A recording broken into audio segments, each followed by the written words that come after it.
ನಮಸ್ಕಾರ ರೈತ ಬಾಂಧವರೇ. ನಾವು ಇವತ್ತು SP ಅಗ್ರೋಟೆಕ್ ಕಂಪ್ನಿದ್ರ ಬದಲು ಯಾವ್ಯಾವ ಬೆಳೆಗಳಿಗೆ ಯಾವ್ಯಾವ ಥರ ರಿಸಲ್ಟ್ ಕೊಡ್ತೈತೆ ಅನ್ನೋದ್ರ ಬಗ್ಗೆ ನಾವು ಇಲ್ಲಿವರೆಗೂ ಯಾರಿಗೆ ತಿಳಿಸಿರಲಾಗಿತ್ತು.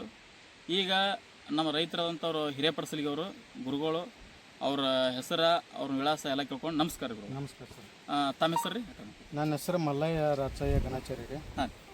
ಸಾಕಿನ ಹಿರೇಪಡಸಲಿಗೆ ರೀ. ಹಾಂ. ಜಮಖಂಡಿ ತಾಲೂಕು ಬಾಗಲಕೋಟೆ ಡಿಸ್ಟ್ರಿಕ್ಟ್ ರೀ. ಹಾಂ. ನಾ ಗ್ರೋತ್ ಬೂಸ್ಟ್ ಇದಕ್ಕೆಲ್ಲ ಈಗ ಇದು ನೀವು ಹಾಗಲ ಬೆಳೆ ಹಾಕಿರಿ. ಹಾಂ ರೀ.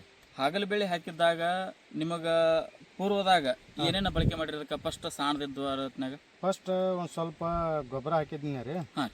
ಆಮೇಲೆ ನಿಮ್ಮ ಪರಿಚಯದಿಂದ ನಾ ಗ್ರೋತ್ ಬೂಸ್ಟ್ ಬಿಟ್ಟಿನಿ ರೀ. ಹಾಂ ರೀ. ಗೊಬ್ಬರ ಹಾಕಿದ್ರಿ. ಗೊಬ್ಬರದ ಏನು ನಿಮಗೆ ಫಲಿತಾಂಶ ರಿಸಲ್ಟ್ ಏನು ನಮಗೇನು ಅನಿಸಲಿಲ್ಲ. ನೀವು ಪ್ರತಿ ವರ್ಷ ಈಗ ವೆಜಿಟೇಬಲ್ ಬೆಳಿತೀರಿ, ಕಾಯಿಪಲ್ಲೆ ಬೆಳಿತೀರಿ ನೀವು ಪ್ರತಿ ವರ್ಷ. ಕಾಯಿಪಲ್ಲೆ ಬಿಟ್ಟು ಏನು ಬೆಳೆ ಅಂತ. ಈಗ ಈ ಸಲಕ್ಕೆ ಸೆಟ್ಟಿಂಗ್ ಆಮ್ಯಾಗ ಇಂಥ ಕ್ಲೈಮೇಟ್ ಮಳೆ ಆದ್ರೂ ಈ ಥರ ಸೆಟ್ಟಿಂಗು ಆಗೈತಿ. ಹಾಂ ರೀ. ಪ್ಲಸ್ ಬೆಳೆಗೆ ಎಲ್ಲಿ ರೋಗ ಇಲ್ಲ. ಇಲ್ಲ ರೀ. ಹಾಂ ರೀ. ನಿಮಗೆ ನೀವು ಫಸ್ಟ್ ಗ್ರೋತ್ ಬೂಸ್ಟರ್ ಯೂಸ್ ಮಾಡಿರಿ. ಹಾಂ ರೀ. ಆಮೇಲೆ ಸೆಟ್ಟಿಂಗ್ ಸಂಬಂಧ ಪ್ಲಾಂಟ್ ಫ್ಲವರಿಂಗ್ ಸ್ಪ್ರೇ ತೊಗೊಂಡ್ರಿ. ಹಾಂ ತೊಗೊಂಡ್ರಿ. ಆಮ್ಯಾಗ ಏನೇನು ಬಳಕೆ ಮಾಡಿರಿ ಇದಕ್ಕೆ? ಈಗ ಇದು ರೀ ಗ್ರೋತ್ ಬೂಸ್ಟ್ ಬಿಟ್ಟನ್ರಿ. ಹಾಂ. ಆಮೇಲೆ ನಿಮ್ಗೆ ಫೋನ್ ಹಚ್ಚಿರಲಿಲ್ಲ, ಹಾಂ. ಟೈಗರ್ ಬೂಸ್ಟ್ ಕೊಡತ್ತೆ ಹೇಳಿ. ಹಾಂ ಹಾಂ. ಈಗ ಅದಕ್ಕೆ ತೊಗೊಂಬಂದಿರಿ. ಹಾಂ. ಮತ್ತು ಪೈಲ ಅದು ಹೂವು ಕಾಯಿ ಬಿಡೋದು ಒಂದು ಕಡೆ ಪವರ್ ಗೋಲ್ಡ್ ಪವರ್ ಗೋಲ್ಡ್ ಒಂದು ಬಿಟ್ಟನ್ರಿ. ಸಂಬಂಧ. ಹಾಂ. ಕಾಯಿ ಅಂತೂ ಫುಲ್ ಎಲಿ ಹೆಚ್ಚಿಲ್ಲ ಅಂದ್ರೆ ಕಾಯಿನೇ ಜಾಸ್ತಿ ಐತಿ. ಹಾಂ. ಇನ್ನು ಟೈಗರ್ ಗೋಲ್ಡ್ ಬಿಟ್ಟು ಅಂದ್ರೆ ಈಗ ಜಸ್ಟ್ ಫಸ್ಟ್ನೇ ಸೆಟ್ಟಿಂಗ್ ಇದು. ಫಸ್ಟ್ ಇದು ಬಂದ ಫಸ್ಟ್ ಕಟಿಂಗ್ ಫಸ್ಟ್ ಕಟಿಂಗ್ ಈಗ ಬಂದೈತಿ. ಜೋರ್ ಐತ್ರಿ. ಚಲೋ ಐತ್ರಿ. ಚಲೋ ಐತಿ. ಆಮೇಲೆ ನಿಮಗೆ ಎಲ್ಲ ರೈತರಿಗೆ ಏನು ಹೇಳಕ್ ಇಷ್ಟಪಡ್ತೀರಿ ನೀವು? ಈ ಪ್ರಾಡಕ್ಟ್ ಯೂಸ್ ಮಾಡ್ರಿ. ಇದೇ ಸಲ ಫಸ್ಟ್ ನಾವು ಯೂಸ್ ಮಾಡ್ರಿ. ನಾವು ಹಾಂ ರೀ. ಹೋದ ವರ್ಷ ಹಚ್ಚಿ ವರ್ಷ ಯೂಸ್ ಮಾಡ್ತಿದ್ರಿ, ಬಳಕೆ ಮಾಡ್ತೀರಿ ನೀವು. ಯಾವುದೋ ಗೊಬ್ಬರ ಬಳಕೆ ಮಾಡ್ತೀರಿ, ಕೆಮಿಕಲ್ಗಳು ಬಳಕೆ ಮಾಡ್ತೀರಿ. ಅವಾಗ ಏನು ನಿಮಗೆ ರಿಸಲ್ಟ್ ಸಿಗ್ತಿತ್ತು? ಆಮೇಲೆ ನಿಮಗೆ ರೋಗದು ಯಾಕೆ ಬಂದಿಲ್ಲ ಈ ಪ್ಲಾಟಿಗೆ? ಈಗ ಕೆಮಿಕಲ್ ಮಾಡೋದ್ರಿಂದ ರೀ ಭಾಳ ರೋಗ ಬರ್ತೈತ್ರಿ. ನಿಮ್ಮ ಸ್ವಂತ ಅಭಿಪ್ರಾಯ? ನನ್ನ ಅಭಿಪ್ರಾಯ. ಈಗ ನೀವೇನು ಗ್ರೋತ್ ಬೂಸ್ಟ್ ಕೊಟ್ಟಿರಲ್ಲ, ಅದರಿಂದ ಕೆಮಿಕಲ್ ಒಂದು 90% ದೂರ ಇರ್ತೈತ್ರಿ. 10% ಬರ್ತೈತ್ರಿ. 10% ಅದು ಎಲ್ಲಿಯಾದ್ರೂ ಬಿಡೋದಿಲ್ಲ. ಅದು ಅದನ್ನ ಒಂದು ಸ್ವಲ್ಪ ಹೊಡ್ಕೊಂಡ್ಬಿಟ್ರೆ ಎಲ್ಲ ಕವರ್ ಆಕತಿ. ಮತ್ತು ಎಲಿನೂ ಭಾರಿ ಹೆಲ್ದಿ ಆಗಿದಾವ್ರಿ.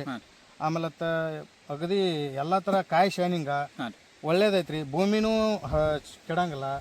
ಮತ್ತು ನಾವು ಸರ್ಕಾರಿ ಗೊಬ್ಬರ ಉಪಯೋಗಿಸೋದ್ರಿಂದ ಭೂಮಿ ನಿಮ್ ಖರ್ಚು ವೆಚ್ಚ ಎಷ್ಟು ಆಕೈತಿ? ನಿಮಗೆ ಕೆಮಿಕಲ್ ಗೊಬ್ಬರ ಬಳಕೆ ಮಾಡ್ತೀರಿ, ಮ್ಯಾಗೂ ನಿಮಗೆ ಔಷಧ ಹೊಡ್ಸ್ಕೊತಿತ್ತು ಜಾಸ್ತಿ? ಹೊಡ್ಸ್ತಿತ್ತು? 3 ದಿವಸಕ್ಕೆ ಮಾಡಿರ್ತೀವಿ. ಈಗ ಎಷ್ಟು ದಿನಕ್ಕೆ ಹೊಡಿತೀರಿ? 15 ದಿವಸಕ್ಕೆ ಮಾಡಿರ್ತೀವಿ. ಈಗ 15 ದಿನಕ್ಕೆ ಬಿಡ್ತೀರಿ. ಈಗ 5-6 ಹೆಚ್ಚು ಕಡಿಮೆ ಒಂದು 7-8 ದಿನದಿಂದ ಕ್ಲೈಮೇಟ್ ವಾತಾವರಣ ಸರಿ ಇಲ್ಲ. ಈಗ ಭಾಳ ಮಳೆ ಐತ್ರಿ. ಆದ್ರೂ ಕೂಡ ನಿಮಗೆ ಬುರಿ ಅದು ಇಂಥವೇನು ಕಂಡ ಬಂದಿಲ್ಲ? ಏನೂ ಬಂದಿಲ್ರಿ.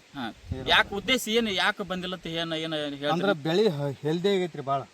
ಅಂದ್ರೆ ಇದಕ್ಕೆ ಸಾವಯವದಿಂದ ಭಾಳ ಪವರ್ಫುಲ್ ಐತ್ರಿ. ಮತ್ತು ಆಮೇಲೆ ರೀ ಇನ್ನೊಂದು ರೈತರು ಕೆಲವೊಬ್ರು ಏನು ವಿಚಾರ ಮಾಡ್ತಾರೆ, ನಾವು ಸಾವಯವಕ್ಕೆ ಸ್ಪೀಡ್ ಗ್ರೋತ್ ಆಗೋದಿಲ್ಲ ಅನ್ನೋದೊಂದು ವಿಚಾರ ಇರ್ತೈತಿ, ಕಲ್ಪನೆ ಇರ್ತೈತಿ. ನಾವು ಸರ್ಕಾರ ಗೊಬ್ಬರ ಹಾಕಿದ್ರೆ ನಮ್ದು ಸ್ಪೀಡ್ ಡೆವಲಪ್ಮೆಂಟ್ ಆಕೈತಿ, ಚಲೋ ಬರ್ತೈತಿ, ಇದೊಂದು ಮೈಂಡ್ ಸೆಟ್ ಇರ್ತೈತಿ.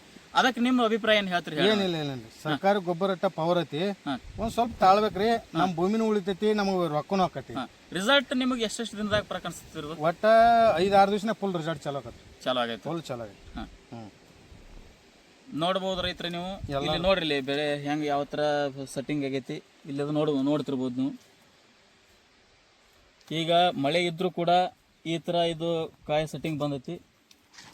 ಹಾಗಲ ಬೆಳೆ ಎಲ್ಲಿ ಬುರಿ ಕೂಡ ಇಲ್ಲ, ಒಂಚೂರು ಎಲೆ ನೋಡ್ಬೋದು ನೀವು ಎಷ್ಟು ಹಚ್ಚ ಹಸಿರಾಗೈತಿ, ಗ್ರೀನ್ಸ್ ಫುಲ್ ಐತಿ. ಎಲ್ಲ ರೈತರಿಗೆ ಏನು ಹೇಳಕ್ಕೆ ಇಷ್ಟಪಡ್ತೀರಿ ಗುರುಗಳ ನೀವು? ಎಲ್ಲ ರೈತರಿಗೆ ಒಂದೇ ಮನವಿ ಮಾಡ್ಕೊಳ್ಳೋದು ನಾನು, ಏನಿಲ್ಲ ಈ ಗ್ರೋತ್ ಬೂಸ್ಟ್ ಅನ್ನೋದು ಎಲ್ಲಾರು ರೈತರು ಉಪಯೋಗಿಸ್ರಿ. ಯಾವುದೋ ಭೂಮಿಗೆ ಇಫೆಕ್ಟ್ ಇಲ್ಲ, ಮತ್ತು ನಮಗೆ ರೊಕ್ಕನೂ ಉಳಿತೈತಿ. ನಾವು ಮಾಡೋದು ₹1 ಮಾಡ್ತೀವಿ. ಈಗ ಬರೀ ಗ್ರೋತ್ ಬೂಸ್ಟ್ ಇವೆಲ್ಲ ಅದ್ರೊಳಗೆ ಒಂದು 2-3 ಥರ 4-5 ಥರ ಹಾಕ್ರಿ. ಅವ್ರ ಸರ್ಗಳು ಹೇಳ್ದಂಗೆ ಬಿಟ್ಕೋತ ಹೋದ್ರ ನಾವು ಅರ್ಧ ರೊಕ್ಕದಾಗ 60ರಿಂದ 70 ಟನ್ 100 ಟನ್ ತನಕ ಕಬ್ಬು ಇಳುವರಿ ತೆಗಿಬೋದು. ನಾವು ಕಾಯಿಪಲ್ಲೆ ಮಾಡತ್ತನಂಗಿಲ್ಲ, ಯಾವುದೋ ಮಾಡಲ್ಲ. ನೀವು ಯಾವುದೋ ಮಾಡ್ರಿ ಇದನ್ನ ಉಪಯೋಗಿಸ್ರ ನೀವು ಏನಾರೇ ಮುಂದಿನ ದಿನದಾಗ ₹4 ಮಾಡ್ಕೊಳಕ್ ಸಾಧ್ಯ ಐತಿ.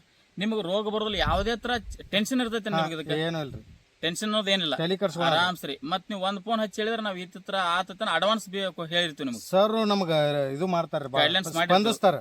ಅವಾಗ ಹಿಂಗಾಯ್ತು ಗುರುಗಳ ಹಿಂಗಾಯ್ತು ಎಲ್ಲ ಹೇಳ್ತಾರೆ ನಮಗೆ. ಓಕೆ, ನಮಸ್ತೆ. ನಮಸ್ತೆ.